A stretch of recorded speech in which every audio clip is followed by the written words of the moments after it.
The attacks in Paris and the refugee crisis forced a change of focus, if you will, at the G20 summit. Leaders who often find difficulty agreeing on global issues stood united on the issue of terrorism. But as the summit comes to a close, leaders are trying to address the concern of extremists blending into refugee groups in Europe, which is also a concern of those U.S. governors.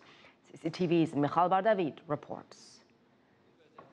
As it began, the G20 summit ended with an emphasis on global security. A joint statement was issued on the fight against terrorism, emphasizing it as a major priority for all the attending countries. U.S. President Obama expressed strong solidarity among G20 members. Here at the G20, our nations have sent an unmistakable message that we are united against this threat. ISIL is the face of evil. This came on the same day ISIL posted a video threatening any country that takes part in airstrikes against them in Syria. A strong reminder as to why Europe is facing a migration crisis.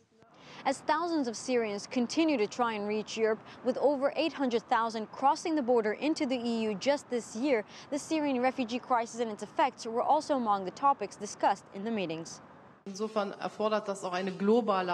demands a global answer, meaning we all have responsibilities to give migrants a home or a temporary home. But it was very clear in yesterday's discussion that we must convert the illegal immigration into a legal one. That is what we aim for at Europe's external borders.